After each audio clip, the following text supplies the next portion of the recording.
14 जून को मेरे mummy papa का अपहरण करके हत्या कर दी जाती है। 16 जून को उनकी डेड बॉडी मिलती है अंबारी में। केशव प्रसाद मौर्य जी ने घोषणा किया था 25 लाख रुपए की जी जी आर्थिक मदद की। आर्थिक मदद बच्चे को भरण पोषण के लिए। ज़मीन को लेके विवाद था, 1.5 बिस्सा था, 1.5 बीघा। 1.5 बीघा किसकी ज़मीन थी वो? 5 महीने पहले का ये मामला है। दंपति पति और पत्नी का हत्या कर दिया जाता है। ये मामला है रौला थाने का, आजमगढ़ जनपद का। और वह शव मिलता है इनके घर से तकरीबन मुझे लगता है कि 20 किलोमीटर दूर। घर से ये निकलते हैं दवा लेने के लिए, लेकिन 2 दिन तक नहीं जब मिलते तो फिर तीसरे दिन 2 दिन तक लोग परिवार के लोग ढूंढते हैं, लेकिन तीसरे दिन फिर इनका शव मिलता है पति पत्नी का। ये उनके आप देख लीजिए कि अनाथ बच्चे हैं। उनकी 2 बेटियां हैं, 1 बेटा भी है। और ये लोग लगातार 5 महीने से इस मांग के लिए लगे हुए हैं कि जो भी हत्यारा है, जिसने भी हमारे मम्मी पापा का हत्या किया है, उसको कड़ी से कड़ी सज़ा होनी चाहिए।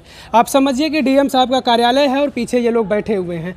इन्होंने कई तमाम बार मुझे लगता है कि शायद बता रहे थे कि तीसरी बार ये लोग धरने पर बैठे हुए हैं, बस इसी चीज़ को मांग के लिए कि हमारे परिवार को न्याय मिलना चाहिए, हमें हमारे किसी परिवार के सदस्य को नौकरी मिलना चाहिए कहीं ना कहीं, क्योंकि ये लोग बेसहारा हो चुके हैं। एक भाई है और ये 2 बहनें हैं। आप समझिए कि इनकी पढ़ने लिखने की उम्र है, लेकिन ये आज धरने पर बैठी हुई हैं। आप समझिए कि ये दोनों बहनें जो हैं धरने पर बैठी हुई हैं। यहाँ पर मैं इनसे बातचीत करूँगा और आपको बता दूँ कि देख लीजिए, यहाँ पर धरने का 37वां दिन है आज।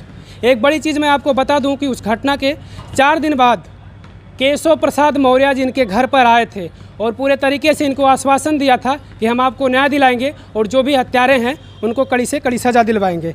क्या नाम हुआ आपका? मेरा नाम प्रिया मौर्य है, मैं ग्राम पारा से हूँ। क्या मामला था? किस चीज़ को लेकर आपके परिवार के साथ, आपके मम्मी पापा के साथ ऐसा कुछ हुआ और कब की घटना है वो? 14 जून को मेरे मम्मी पापा का अपहरण करके हत्या कर दी जाती है। 16 जून को उनकी डेड बॉडी मिलती है अंबारी में, जनता इंटर कॉलेज के सामने। आज 5 महीने हो गए, अभी तक कोई कार्रवाई नहीं हुई है। बस हमें आश्वासन दिया जाता है कि हाँ हम कार्रवाई करेंगे, पर अभी तक कुछ भी नहीं हुआ है। उस दौरान आपने मुकदमा दर्ज कराया होगा? जी, नामजद या फिर नामजद है। नामजद जी, कितने लोगों के खिलाफ? 3 लोगों के खिलाफ है, नामजद है, पर अभी तक उनमें से कोई भी अरेस्ट नहीं हुआ है। फिर पुलिस ने अरेस्ट भी किया है कुछ लोगों को। कौन लोग हैं वो? वो लोग उनके रिलेटिव में आते हैं। अब पुलिस किस बेस पे अरेस्ट की है वो तो वही जानते होंगे। बिल्कुल, पुलिस प्रशासन लगी रही होगी, अगर उनको कोई क्लू मिला होगा तभी जाकर 2 लोगों को पुलिस ने गिरफ्त में लिया है। लेकिन मामला ये है कि इन्होंने जिन तीनों के खिलाफ मुकदमा दर्ज कराया वो तीनों अभी बाहर ही घूम रहे हैं, यही है ना? उसके चलते अब तीनों लोग अब जितने भी हैं, जो लोग भी मर्डर किए हैं, उसके चलते हम लोगों के ऊपर भी डर है कि कहीं हम लोगों को भी कुछ ना हो जाए। बाकी ये डर तो बना ही है कि हाँ हम लोगों को भी कुछ ना कुछ ज़रूर होगा। अब जिस तरीके से हम लोग रह रहे हैं उसमें तो यही कहा जा सकता है कि डर के माहौल में जी रहे हैं। बिल्कुल। अच्छा, क्या किन चीज़ों को लेकर विवाद था कि कहीं ना कहीं विवाद रहा होगा उनके बीच, इसलिए आप लोगों ने सीधे नामजद मुकदमा दर्ज किया? उनके बीच कभी विवाद रहा होगा, किस चीज़ को लेकर, क्या मामला ऐसा कुछ था? ज़मीन को लेके विवाद था। 1.5 बिस्सा था, 1.5 बीघा। 1.5 बीघा किसकी ज़मीन थी वो? ज़मीन तो उन्हीं लोगों से हम लोगों ने खरीदी थी, मकरंदा सिंह की थी, उनसे हम लोगों ने ख़रीदा था और ज़मीन मम्मी के नाम पे थी। तो 2017 में ख़रीदा गया था और मतलब सब कुछ हो गया था, बस वो कब्ज़ा नहीं दे रहे थे और उन्होंने 10 लाख की डिमांड भी की थी और बाकी धमकी भी दिए थे कि हाँ अगर नहीं देंगे, 10 लाख नहीं देंगे तो फिर हम मरवा डालेंगे या फिर उठा भी लेंगे। उस घटना के कितने दिन पहले ऐसा कुछ उन्होंने कहा था? 1 हफ्ते पहले। 1 हफ्ते पहले धमकी दिए थे।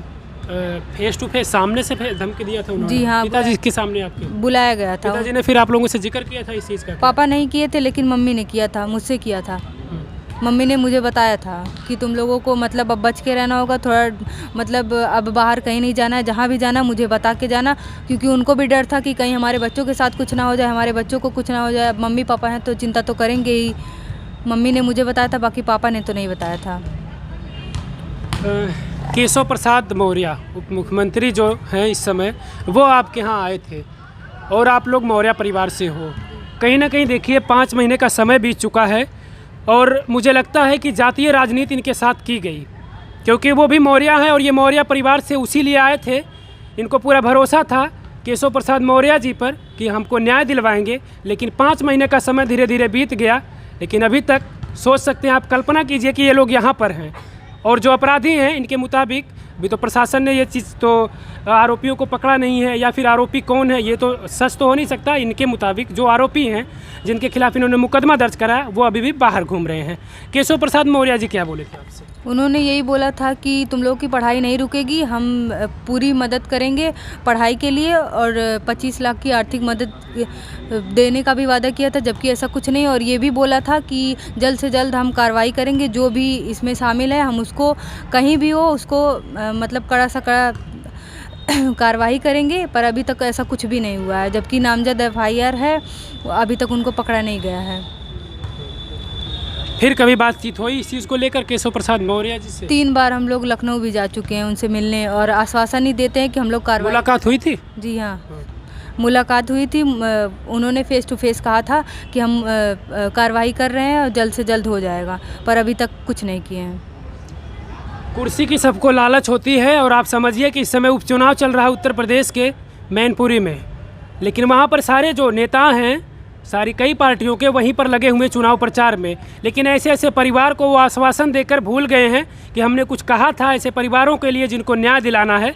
आप सोचिए, ये दोनों बहनें हैं, क्या मांग करते हैं आप लोग? क्या किस मांग पर आप लोग धरने पर बैठी हैं? आज 37वां दिन हो गया, इसके पहले भी आप लोग 2 बार धरने को निरस्त करके घर वापस जा चुके थे। जी, हम लोग यही चाहते हैं कि जो मुजरिम है जल्द से जल्द पकड़ा जाए और उस पर कार्रवाई हो, और बाकी दूसरी मांग ये है कि हमारे भाई को सरकारी नौकरी दी जाए। यही मांगे हैं आप लोगों की। क्या नाम है आपका? मेरा नाम खुशी मौर्य है। अच्छा, पढ़ाई वगैरह करती थी आप? अभी तो आप लोग 5 महीने से लगातार बैठी हुई हैं यहीं पर। मैं कहूँ तो पढ़ाई के बारे में सोचा भी नहीं होगा। पढ़ाई करती थी आप? जी। कौन सी कक्षा में? क्लास 11th में। आप 11th में थी? और आप? BSc first year. BSc first year है। अभी तो आप 5 महीने से फिर जा नहीं पा रही हैं स्कूल? नहीं, बिल्कुल भी नहीं, सब बंद है। ये हालात है। सोचिए प्रधानमंत्री जी, मैं आपसे भी कहता हूँ, क्योंकि आप तो कहते हैं कि जब बेटियाँ पढ़ेंगी तभी तो बढ़ेंगी, लेकिन जब बेटियों को पढ़ने का मौका नहीं दिया जाएगा, बेटियाँ अपने परिवार के न्याय के लिए इस तरीके से दर दर भटक रही हैं, DM साहब के कार्यालय के सामने धरने पर बैठी हुई हैं। आप सोचिए, अगर इनको न्याय नहीं मिलेगा तो फिर आखिर ये बेटियाँ पढ़ेंगी कैसे और बढ़ेंगी कैसे? आप उनके रिलेटिव हैं? कौन है आप? मैं बच्चों का मौसा हूँ। आप इनके मौसा जी हैं? जी जी। केशव प्रसाद मौर्य जी साहब कभी मिले हैं? जी, मैं 6 से 7 दफ़े मिल चुका हूँ। 6 से 7 बार आप मिल चुके हैं? हाँ, 3 बार बच्चों को लेकर के, 1 बार बेटे को लेकर के, 4 बार मैं व्यक्ति से मिला हूँ। पर मुझे आश्वासन यही दिया जाता है कि मैं कठोर से कठोर कार्रवाई कर रहा हूँ।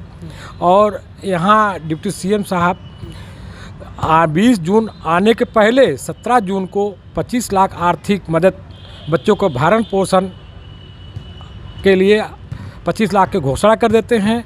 खाली घोषणा ही बन के घोषणा रह जाती है। बात हमने कहा कि अभी तक पैसा मिला नहीं है।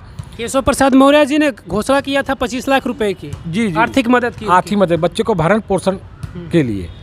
और कब किए थे ये? कब किए थे? ये 17 जून को किए थे। 20 जून को ये खुद आए थे यहाँ, क्या नाम है, पारा, ग्राम पारा, थाना अरौला। हाँ, उनके घर पे, बच्चों के घर पे। मैं उस समय खुद सामने था।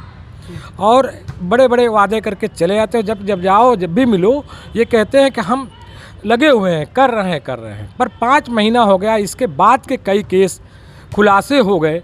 पर ये OBC होने की वजह से, हमारे डिप्टी CM साहब भी OBC के हैं मौर्य जी। हम बड़े गर्व के साथ, आप लोगों को उम्मीदें लगी होंगी कि केशव प्रसाद मौर्य हमारे घर पे आए, अब हमको न्याय मिल जाएगा। हाँ, हमारी उम्मीद ये है कि हम ये देखते हैं हमारा भाई भी डिप्टी CM है, पर हमारे डिप्टी CM भाई साहब कुछ भी नहीं कर रहे हैं। खाली आकर आश्वासन, झूठे आश्वासन दे के चले जाते हैं। और हम उस उम्मीद पे खरे उतरने के लिए बार बार रिक्वेस्ट करते हैं, हाथ जोड़ते हैं, पैर जोड़ते हैं, हमें न्याय दिलाइए। हम तो यही चाह रहे हैं कि मुलजिम की गिरफ्तारी हो, केस का खुलासा हो।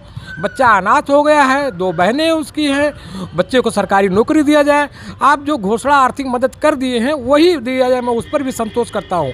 25 लाख की घोषणा किए हैं, डबल हत्या, निर्मय हत्या है, डबल मर्डर है, तभी मैं संतोष करता हूँ। लेकिन उस बच्चे को एक सरकारी नौकरी दिया जाए ताकि वो बच्चा अपने बहनों को पढ़ा सके, अपना जीवन यापन कर सके। क्योंकि पढ़ाई लिखाई, शादी विवाह, सारी जिम्मेदारी उस अनाथ बच्चे, 3 अनाथ बच्चे हैं, बड़ा लड़का है, तो उसको नौकरी मिल जाए तो अपने बच्चों को, बहनों को पढ़ा लेगा, आराम से शादी कर लेगा, विवाह कर लेगा, उसका जीवन यापन चल सकता है। उन 25 लाख रुपए मिल जाता तो हम लोग बड़े सर्वसाथ, जो अभी बेचारे इतना कर्ज में डूबे हुए हैं, आज 5 महीने से न कोई सरकार पूछ रही है कि खाना खाया या भूखे हो या क्या है, कुछ पूछने तक नहीं आता, जबकि डीएम के सिर पर हम लोग बैठे हुए हैं। जी बिल्कुल, ये बात मैंने कई बार दोहराई है कि सामने डीएम साहब का कार्यालय है, सिर पर बैठे हैं। लेकिन कभी बातचीत हुई डीएम साहब से? डीएम साहब मिलते ही नहीं, एडीएम प्रशासन को भेज देते हैं। हम लोग 7 नवंबर को आंदोलन किए थे, डीएम साहब निकल लिए, एसपी साहब निकल लिए, जो देहात एसपी हैं वो आए, राहुल रसिया जी, और एडीएम वो आए, और डीएम तो झांके ही नहीं कि बच्चे क्या कर रहे हैं, और खाली आश्वासन पे आश्वासन। 7 तारीख को जब हम लोग आंदोलन किए थे तो कहे थे 1 हफ्ते के अंदर खुलासा कर देंगे। 14 तारीख को फिर गया तो कहने बस 4 दिन का मौका और चाहिए। 4 दिन के बाद फिर हम गए तो कहने 3 दिन का मौका और चाहिए। अभी कल मैं एसपी साहब, आर्य साहब और वो राहुल रसिया डिप्टी एसपी दोनों लोग थे। अब कह रहे हैं मुझे 30 तक मौका दीजिए। अब बार बार 8 दिन 10 दिन का मौका मांगते रहे। मैंने भी कहा भाई अब कितने बार आप कहोगे कि आप मुझसे सर कहते हैं, वादा मांगते हैं, मौका मांगते हैं, या हमारे बात का केस का खुलासा आप पहले कर देते हैं। अभी देखिए कि रौला में एक घटना हुई है, उसको खुलासा कर दिए, सब कुछ इसके पहले की घटना है। अभी 5 महीने हो गए, अभी तक कुछ नहीं हमारे एसपी साहब कह रहे हैं। खाली आप एसपी साहब किसके वजह से, डर के वजह से नहीं कर रहे हैं, ये तो वही बता सकते हैं। और इसके बाद के 3-4-5 केस जो हरिहरपुर में हुआ, ये भी केस खुलासा, वो ब्राह्मण था मारा गया था, यादव ने मारा था, तो उसका खुलासा हो गया।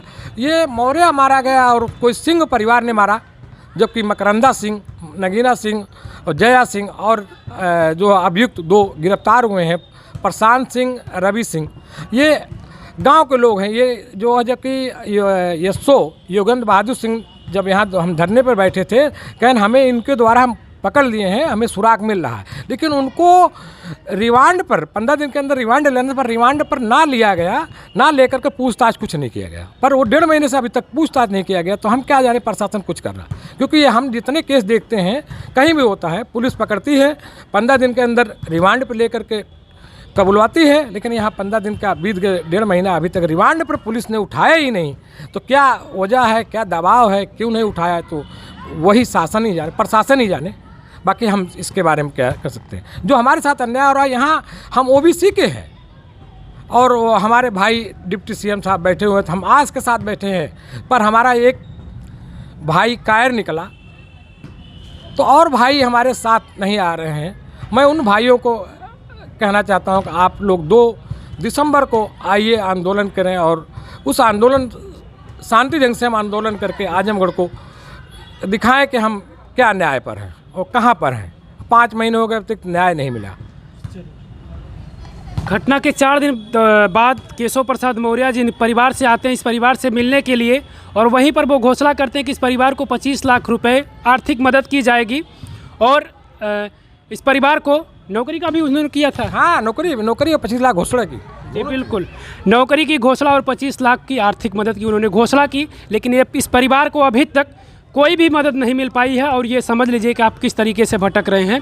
आप सामने ऊपर देखिएगा कि भारतीय संविधान के निर्माता डॉक्टर भीमराव अंबेडकर जी हैं।